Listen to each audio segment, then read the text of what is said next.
I am Michael Brent at Observe the Word, and we are interpreting Romans. Our text is Romans chapter 1, verses 18 through 32. We have completed Paul's introduction to Romans in the first 17 verses of chapter 1, and now we're moving into the meat of the text, the body of the argument, which, according to our organization, is going to be separated into three parts. So the core gospel message is in chapter 1, verse 18 to the end of chapter 4. And we're going to call that God justifies by faith, or justification by faith. After that, Paul addresses two issues that arise out of the gospel. And the first issue is in 5 through 8. We're going to call that empowered by grace.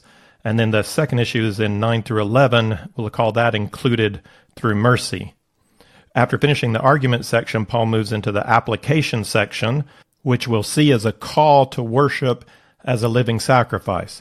Interestingly, that call to worship as a living sacrifice connects with today's text, because in today's text we're going to see humankind turning their back on God, rejecting true worship of God. And after we get through the whole gospel argument of Paul and begin the practical section, it's a turning back to true worship with our lives. So there's this enveloping or connection that has to do with worship from the beginning charge to the final exhortation. Today we're on lesson 4, and this is our first lesson in the first major section of the argument, God justifies by faith.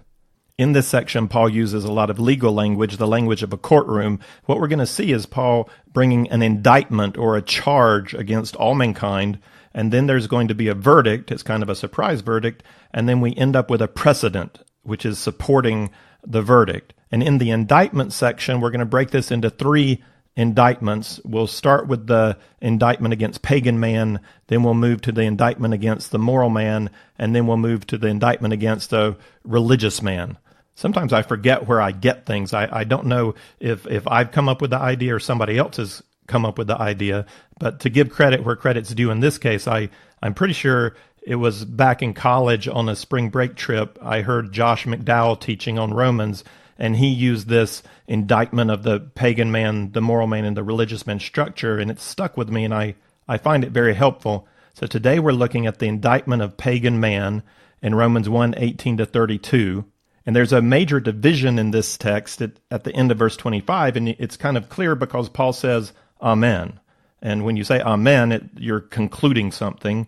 So in this case, the Amen ends the indictment, that Paul has made his major point, but then he's going to go on to develop something that he says in the indictment. He says that God has given mankind over to his own desires, and Paul's going to develop that idea of being given over in verses 26 to 32. So I'm gonna just read right now verses 18 to 25 and end with the Amen, and then we'll read 26 to 32 when we get there. Let's read Romans 1, 18 to 25. For the wrath of God is revealed from heaven against all ungodliness and unrighteousness of men who suppress the truth in righteousness, because that which is known about God is evident within them, for God made it evident to them. For since the creation of the world, his invisible attributes, his eternal power and divine nature, have been clearly seen, being understood through what has been made, so that they are without excuse. For even though they knew God, they did not honor him as God or give thanks, but they became futile in their speculations, and their foolish heart was darkened. Professing to be wise, they became fools, and exchanged the glory of the incorruptible God for an image in the form of corruptible man, and of birds, and four-footed animals, and crawling creatures. Therefore God gave them over in the lusts of their hearts to impurity, so that their bodies would be dishonored among them. For they exchanged the truth of God for a lie, and worshipped and served the creature rather than the Creator, who is blessed forever. Amen. Paul's claim or charge is that mankind is ungodly and unrighteous, and for that reason God's wrath is being revealed against mankind from heaven. But it's not only that mankind is unrighteous, it's not only wicked behavior, but there's something more here. Paul charges mankind with a suppression of truth. And he goes on in verse 19 to say that which was known about God is evident to mankind because God made it evident. Paul charges mankind with being culpable or responsible for knowledge about God, that we can't just say we didn't know. How could we know there's a God out there? Paul says we're responsible for that knowledge and that we've suppressed it.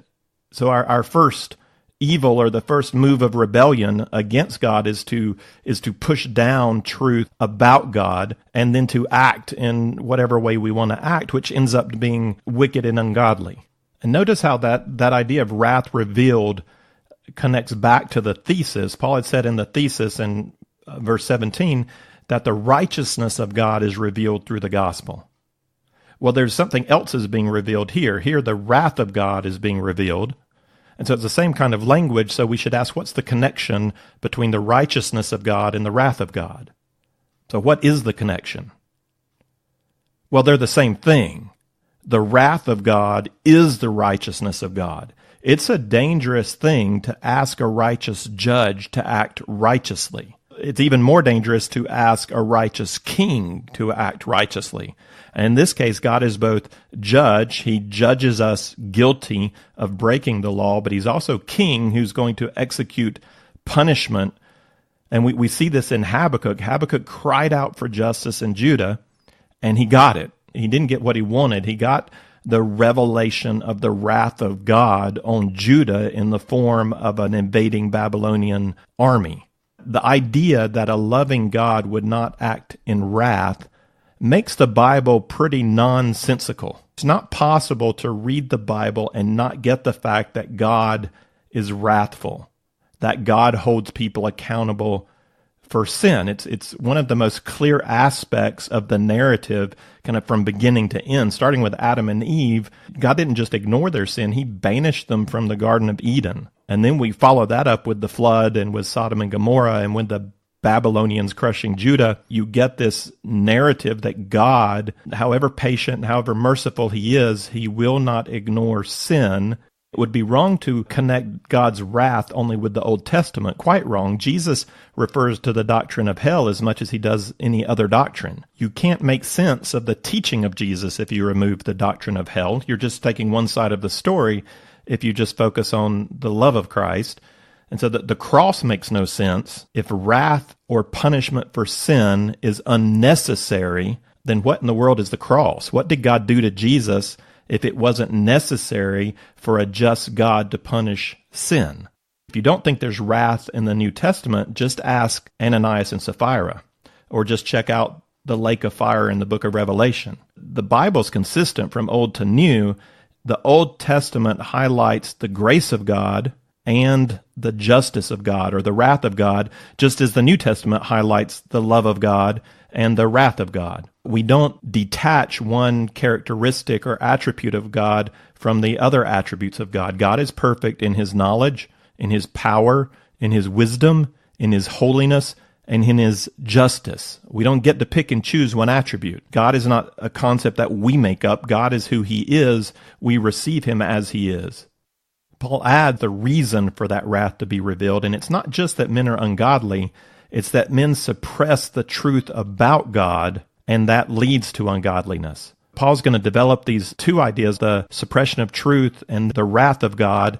He starts in verse 20 with this idea of the truth suppressed. In verse 19, Paul has said that what is known about God is evident to people because God has made it evident. And he goes on to describe that a little more specifically in verse 20. He says, "For since the creation of the world, God's invisible attributes," so these attributes about God that we rightly can't see. So if we're going to know about them, God has to make them known. Paul says those invisible attributes, his eternal power and divine nature, have been clearly seen, being understood through what has been made, so that men are without excuse. God, the master, produced a master work called the creation or the universe, and in that universe he imprints himself. And so we're to look at the universe to conclude that there is a God. Philosophers have taken this assertion by Paul in two directions. There's an argument from design, which is that we should see the incredible complexity and design in the universe and conclude that there must be a designer. The second is the argument of origins, or the ontological argument. And that argument states that since there is matter, since something exists, and since that's against science, science doesn't produce something out of nothing, we should conclude that there was someone who brought it into being. There's been so much growth in science and understanding of our physical universe since Paul wrote these words that it's fair to ask, does the indictment still stand? Our sense of the immensity of the universe. I mean, scientists number something like 4 times 10 to the 22 as the number of stars that exist. That's billions and billions and billions. That's how big our universe is. But you can go the reverse direction to how small our universe is, and some scientists would estimate that it's 7 times 10 to the 27 atoms in one human body. So that's billions and billions and billions. 7 with 27 zeros. That's how many atoms are in your body. So there's this vast complexity and this huge immensity to our universe. In light of that, and in light of our understanding of scientific processes, does it change the basic argument that since we have something, it must have come from somewhere? That if there was a beginning, there must have been a beginner. Matter doesn't just pop out of nowhere. And does it change the argument that design points to a designer? And I would say no, it doesn't. That in fact, science is supporting our understanding of the argument of design and our understanding of the argument of origins. Anthony Flew ended the 20th century as the philosopher of the new atheism. He had written a book in 1961 called God and Philosophy, which established an atheistic viewpoint, a response to theism or belief in God. He was a member of the Socratic Club with C.S. Lewis, which is a debate club for theists and atheists.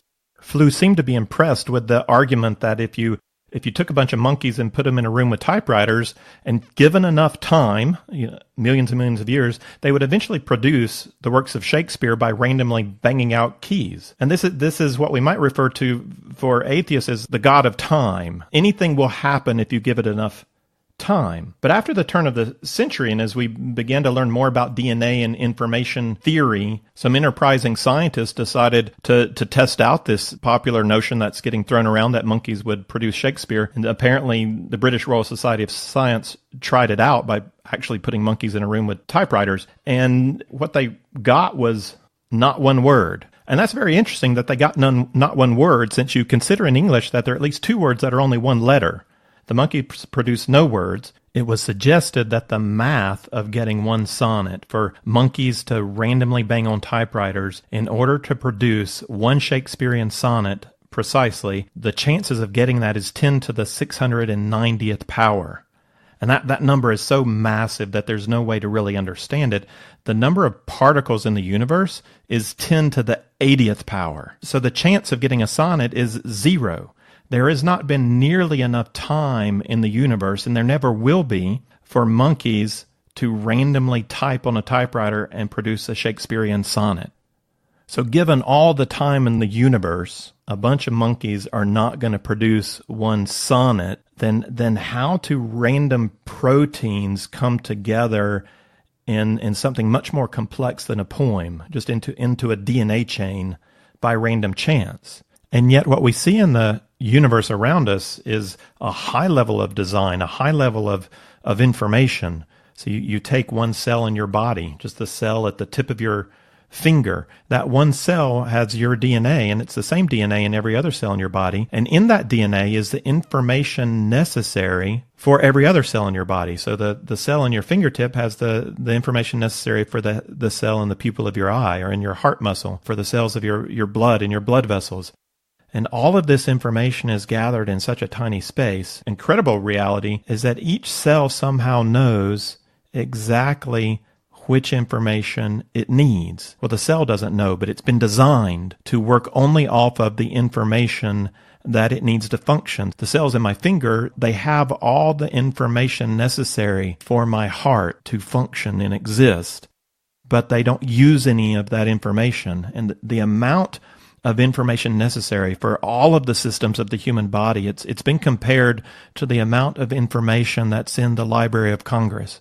So all the books that are written in the United States and registered in the Library of Congress, it's as if the cell in my finger goes into that library and pulls out the one book about my thumb, and it only uses that information. And it ignores all the rest of the information about my brain and my stomach and my heart. There's amazing complexity in the information that's stored and used for life to work. This information science, when it was really studied and thought through, had an effect on Anthony Flew. And so in 2007, he wrote a book called There Is a God. He is no longer one of the famous atheists suggested by New Atheism. His name has been removed from the website. He did not become a Christian before he died, but he became convinced that there must be a designer. And he wrote this in that book, There Is a God. He wrote, "If the theorem won't work for a single sonnet, then of course it's simply absurd to suggest that the more elaborate feat of the origin of life could have been achieved by chance." There's a fine-tuning of our universe that suggests somebody designed it. And we can come at this idea that the knowledge of God is evident in the universe rationalistically. We can sit here and make philosophical arguments, but we don't really need to. You know, when we think about the immensity of the universe, or we think about how tiny things are inside of us, that might really not move us. It's too big or it's too small to even think about. But you get it by standing at the edge of the Grand Canyon, or skiing in the Alps, or sitting at the bottom of a 100-year-old oak tree and looking up. You get this sense of bigness or immensity, that there's something more. You feel it on the sea, or when the waves are crashing, you get a sense of power. You feel it when you're laying on your back and there are no lights around, and you're gazing up at a sky filled with stars. And the smallness, the delicateness, the design, you see it when you look at a baby's hand, or you sit and stare at a spider web, or a line of ants marching across the concrete, or the most delicate flower that's growing out of this ancient moss. There is something in human beings that is attuned to God's creation, so that the creation stirs in us these ideas of power and design and beauty and wonder, that there must be something behind it. And it's that stirring that should move us to seek, to understand rationally, to look for a word from God that will help us to explain this. And it's the suppression of that truth that's moving in us that Paul is calling us to account for. He says in verse 21, "For even though they knew God, they did not honor him as God or give thanks, but they became futile in their speculations, and their foolish heart was darkened." We have in our hearts this eternity in our hearts, as the preacher in Ecclesiastes says. There's something in us that believes that there must be something more, and it's evident in the creation, but it goes beyond that. There's a sense where we ought to rightly give thanks to God and to honor him as God, because it's not only God's eternal power that is evident, but something about his divine nature, his goodness. And with all the sin or suffering or difficulty in the world, I still recognize the fundamental joys of being alive. And I believe in love. I experience beauty. I see things that amaze me. I look at my little baby girls who are growing into beautiful women, and that should move me to give thanks. And interestingly, you hear this language. There's purposeful language from atheists or agnostics or from spiritual people. They want to give thanks to Mother Earth or to the cosmos, or thank the universe that this happened.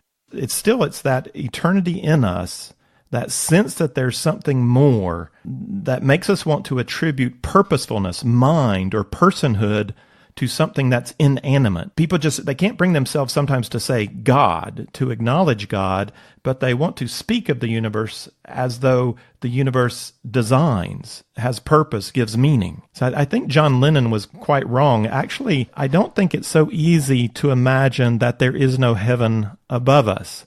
I think it's easy to imagine that there's no heaven of the Renaissance kind, with naked baby angels on harps sitting on clouds singing for eternity. That's easy to not imagine, or to imagine that it doesn't exist. But it's hard for a human being to imagine that there's no meaning, there's no value, there's no purpose, there's no eternity. To accept the truly atheistic narrative that you die and that's it. And not only you, but that's the truth of the universe, that at some point, the last star, the last light is going to flicker out, and energy will have been fully dissipated through the universe. Everything is cold and dead and lifeless. You never hear atheists talking about that narrative. It's a narrative that doesn't fit with the human heart. So we don't, in our suppression of truth, this is quite interesting, we don't really suppress that which comes from God, the idea of love, the idea of justice, the idea of purpose. We want to hold on to that. We want to suppress that there's anyone to whom we are accountable for those things. Whether we admit it or not, that's the basic impulse that Paul is charging us with, that there's this impulse towards rebellion, towards turning away from God, so that even though they knew God, they did not honor him as God. There's a desire to reject God as Lord, to reject this relationship of dependence that I have on him, to reject the fact that I have any kind of accountability to him or to his morality or to his law. The famous author Aldous Huxley, who wrote A Brave New World, was a famous atheist and a morally honest atheist. He wrote, "For myself, as no doubt for most of my contemporaries, the philosophy of meaninglessness was essentially an instrument of liberation, the liberation from a certain system of morality. We objected to morality because it interfered with our sexual freedom." So there is this desire to hold on to meaning in life, love, justice, but also this desire for moral freedom, to be our own lords and masters, to be accountable to none. This turning away from God is described in verses 22 and 23. Professing to be wise, they became fools, and they exchanged the glory of incorruptible God for an image in the form of corruptible man and of birds and four-footed animals and crawling creatures. So the intention is that the creation would show off the glory of God, and we'd look at the creation and we'd wonder, and then we'd turn to God and see his glory more fully. But the opposite happened, that mankind, looking at the glory of God and rejecting him as Lord, turns their back on God and worships the creation. John Piper imagines this passage as similar to a person looking into the bright glory of the sun. When you turn your back to the sun, these long shadows are cast with the form of man, and we see the shadows of the trees or the shadows of the animals, and they stretch out before us. And so mankind has done this. He's turned his back on the brightness, the heat, the glory, the holiness of God, to gaze at the shadow of creation. And we have knelt and worshipped the Master's work with our own shadow in the very center. The list of creatures that Paul mentions here take us back to Genesis 1 and the creation. So we have the creation of man and the animals and the birds and the things that crawl. It also reminds us of the long list of idolatries worshipped through human history. The gods of the ancients were greater reflections of themselves, and they were powerful, self-absorbed, lustful, and warlike. I gave some attention earlier in comments to atheists of the last century like Flew and Huxley, and we could consider some of the new atheists, Richard Dawkins, Daniel Dennett, Sam Harris. But I don't see atheism as the primary persistent problem for mankind. So many so-called atheists are not really atheists. They believe in something more, in something spiritual, in purpose, something real that's not material. The belief in no God takes quite a bit of faith. Atheism is not the natural state of a human being. It's not even the natural state of a fallen human being.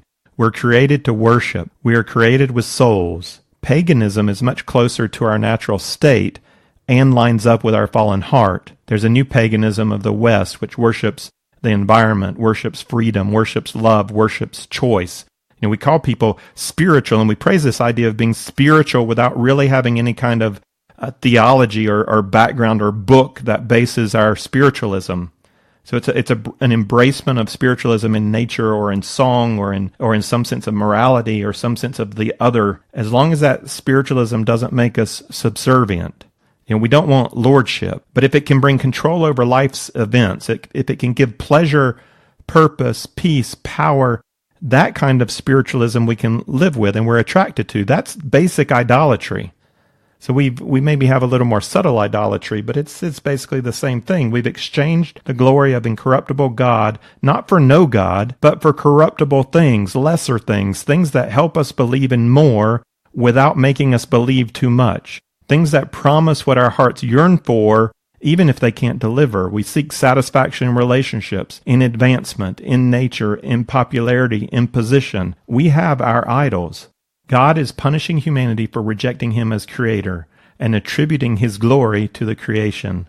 We've rebelled against the one and true king. So his wrathful response is surprising. It's not active wrath like that which fell on Sodom and Gomorrah. And that's when we think of the word wrath, that's more of what we think. But here we have a passive wrath. God doesn't actively do something. God simply pulls himself out of the picture. He draws back. So he pulls himself back from people and back from creation. God is no longer our compass. He's no longer our center. He's no longer our source of life, which means the source of life has been removed. There is none.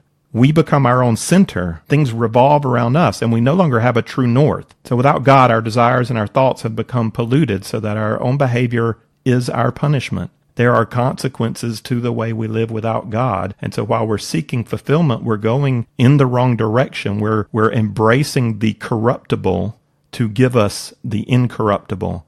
And that will never work.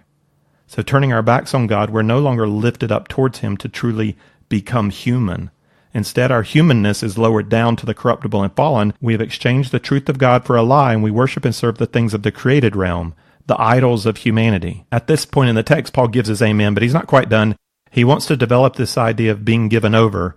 And so in verse 26 and 27, he's going to explain what it means to be given over in our desires. And then in 28 through 32, he's going to describe what it looks like to be given over in our minds. So I'll read the first one. That's in verses 26 and 27. For this reason, God gave them over to degrading passions. For their women exchanged the natural function for that which is unnatural. And in the same way also, the men abandoned the natural function of the woman and burned in their desire towards one another, men with men committing indecent acts and receiving in their own persons the due penalty of their error. In developing the idea of being given over to sinful desires, Paul uses here the example of homosexuality, and he's not saying that homosexuality is the worst of all sins, and he certainly doesn't, on the other end, want to approve of heterosexual immorality, which for biblical Christians or Jews would be any sexual practice outside the covenant of marriage. What he's saying is that homosexuality is an example of sinful human desire that shows how far our hearts can be from God's moral vision for mankind. So turning from right worship of God, or right vision of God, to idolatry has a lasting moral effect. And the very first echo of turning from the glory of God into idolatry came in the Garden of Eden when Adam and Eve were deceived by the serpent and they turned away, and there's an immediate effect in their hearts and in their minds. So they began to have desires out of line with moral reality. And here Paul's using the words, he uses the word natural and unnatural in reference to homosexuality, and that takes us right back to the creation. So that something was created with an intended order. So we were created in a moral state where man desires sexual intimacy with woman, and homosexuality is unnatural to that original state. And so most obviously homosexuality is unnatural in a biological sense, that a man's body is made to fit into a woman's body. So sex between male and female in that sense is natural. Also, along with the wonderful pleasure that God designed into sex serves an obvious reproductive function, but that is only natural between male and female. We can also argue that man and woman were created as moral beings in the image of God. So there's a natural goodness to sexuality expressed in marriage between man and woman, and that flows from the character of God's moral nature.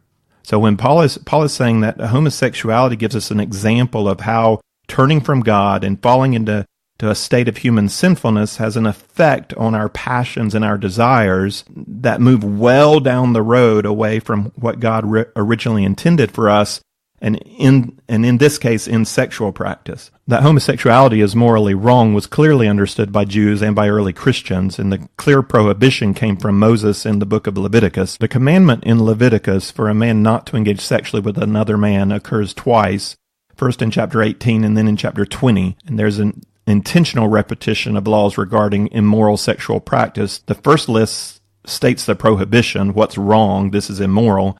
The second list then adds the civil punishment. How should this immoral behavior be punished? And the lists in chapter 18 and 20 create a sandwich around chapter 19, which is the key passage in Leviticus on personal morality.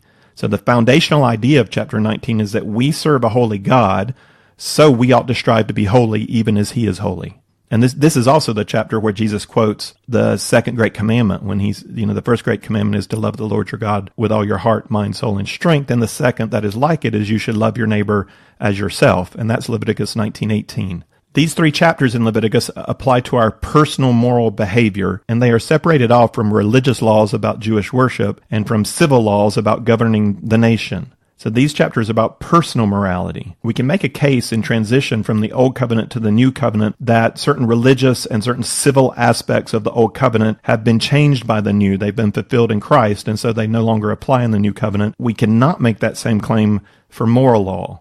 The moral law of the Old Covenant continues in effect into the New Covenant as an expression of God's very nature. This is what is right. It's not a religious convention or a civil convention.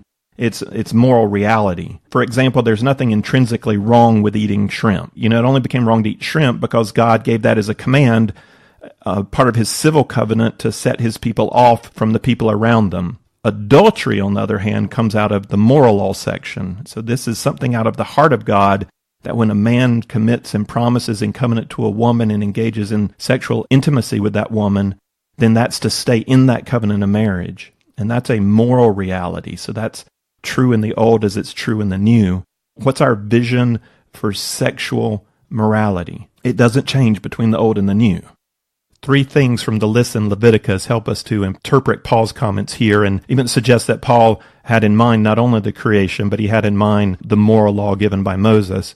So first, both Leviticus 18 and 20, while prohibiting moral sexual practices, also prohibit certain practices of idolatry. There's a connection in Leviticus between false worship and immoral sexual behavior. And that connection continues into the prophets. You see it, and we see it here again in Paul, that turning away from God to false worship has an effect on our moral vision, particularly in our understanding of our sexual desires. Second, homosexuality is placed towards the end of each list in Leviticus, and in the ordering of the list suggests a movement further and further away from the good and natural sexual desire that was intended by God when he created man and woman. And then third, so though homosexual practice by degrees may be further away from God's original vision for human sexuality, adultery is on the list, and it carries the same penalty as homosexuality.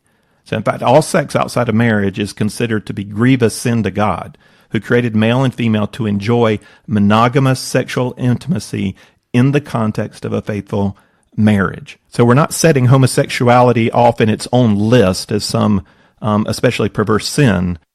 Homosexuality is part of a list of sin which includes heterosexuality, and there's this continuum of movement away from God's natural moral vision for intimacy between a man and a woman. So for Christians, when we correctly understand the moral vision that comes through in the Mosaic Code, we understand that this applies to us, but in case there's any confusion, Paul restates prohibition to homosexual practice. So obviously there's right here in Romans what we're looking at right now. But again, in 1 Corinthians 6:9, if we want another passage, and interestingly, in that list of sin, homosexuality is lined up again with idolatry and also with adultery. So there's heterosexual sin and homosexual sin, and both of them in some sense are paired with idolatry. A turning away from the true vision of God leads to a turning away of our vision for ourselves.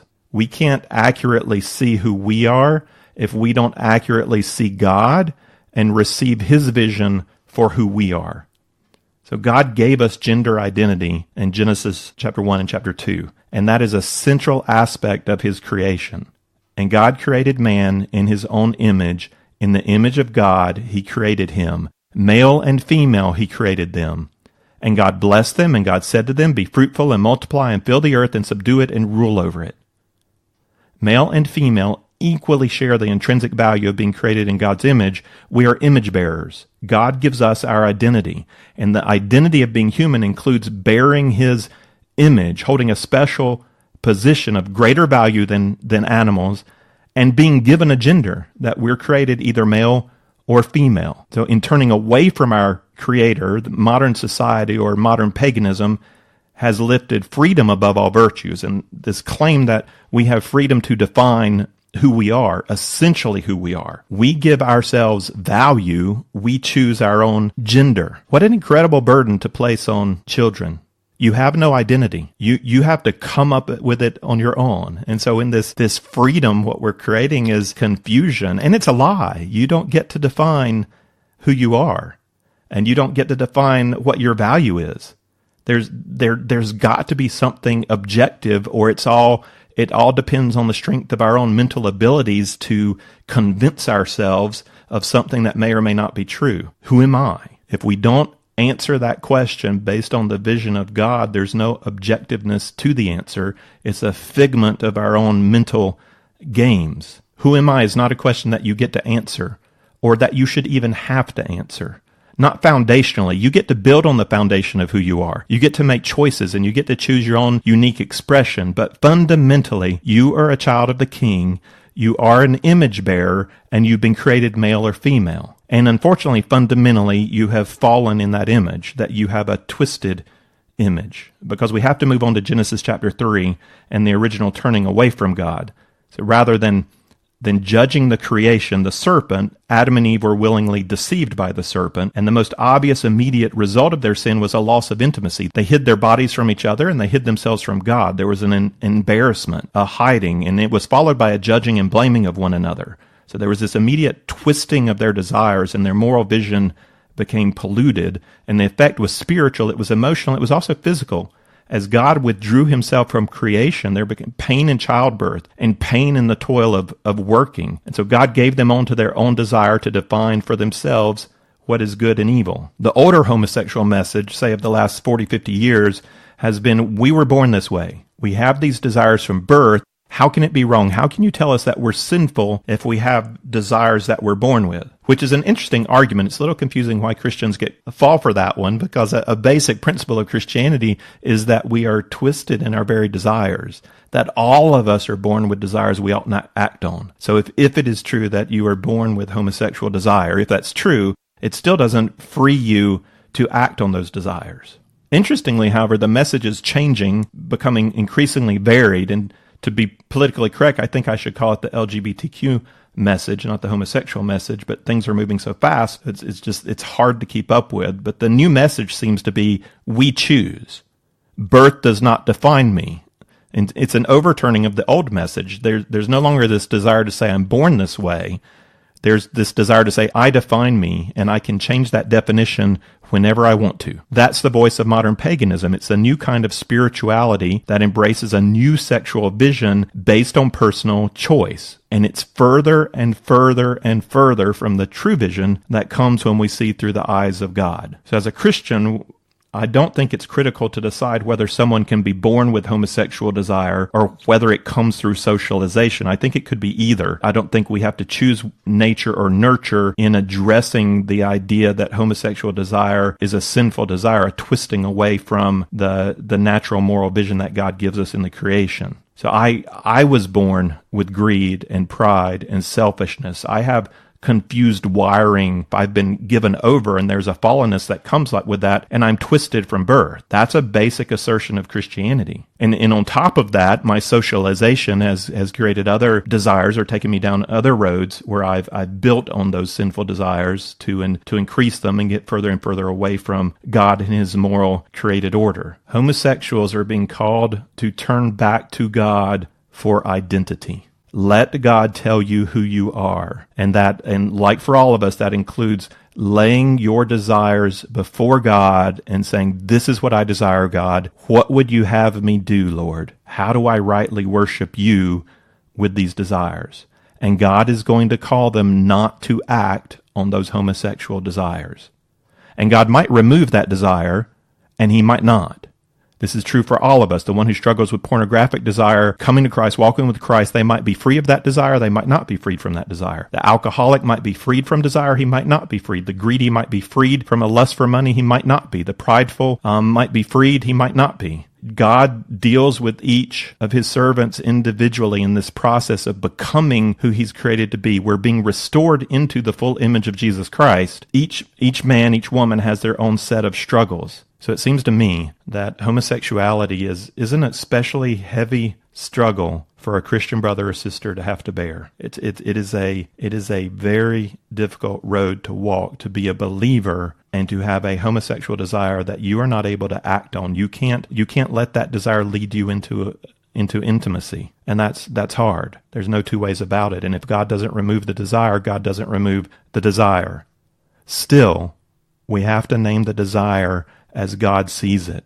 We follow God's moral vision. We don't choose for ourselves. So the person with that desire is an image bearer. That's their identity. That's your value. You bear the image of God. You're valuable to God. God died for you. The desire, the sinful sexual desire that you can't act on, that comes out of your fallen nature. That's also part of who you are. It's not who you'll be forever because God is renewing us into the image of Jesus Christ. But right now, as you struggle as a believer, that's part of who you are.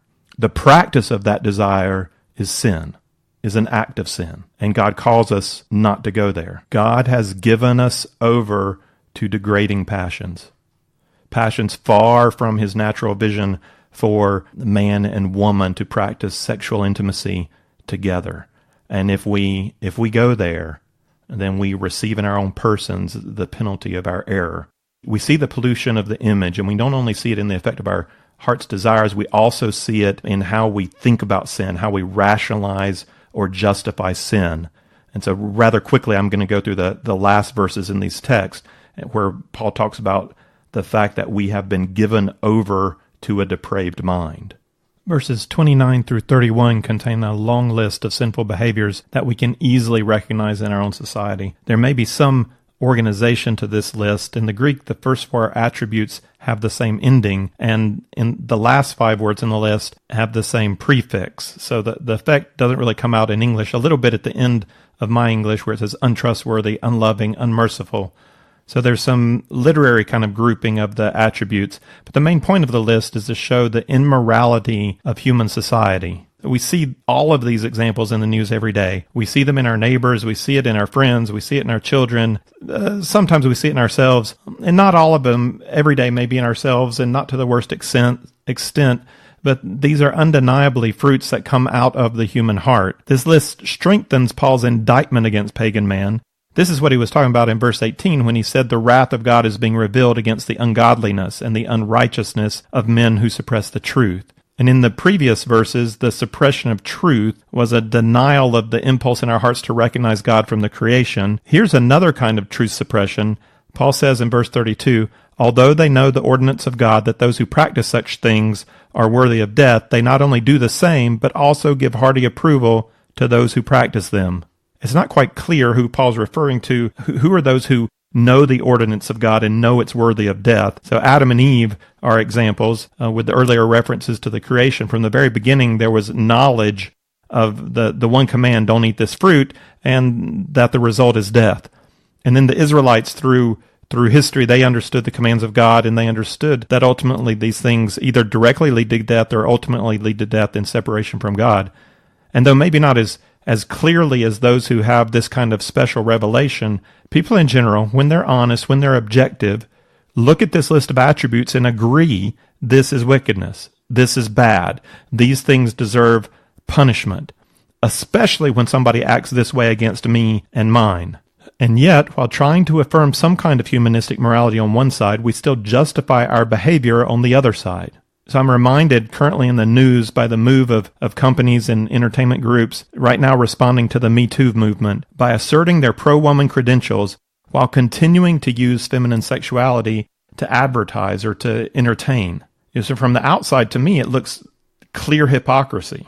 You're trying to assert your morality and your valuing of women on the one hand while you continue to use women for your business purposes. But that it's clear to me from the outside, that's part of the problem. The hypocrisy of someone else can be so glaringly obvious, while my depraved mind excels in the mental gymnastics necessary to justify my own behavior. I see it in them, I don't see it in me. And part of that justification, me justifying my own sin, involves me urging others to the same practice. Sin loves company. If I get you to do it, it justifies me. If I get society to agree with it, then we're justified together. So while our depraved heart urges us to sin, our depraved mind justifies that sin. Paul has made his charge against pagan man. Mankind has acted wickedly by turning away from God, and has compounded that wickedness by suppressing truth about God, truth that is evident in the creation. So God has expressed his wrath against sin in the present by giving mankind over to his own wishes. We want to turn from God, God allows it. The effect, which is also its punishment, is a perversion of human desire and a darkening of the human mind. This is the indictment against pagan man. If you would like the text of this lesson with some resource questions, or if you'd like to see overview charts that go along with our study of Romans, then check out the resource page at observetheword.com.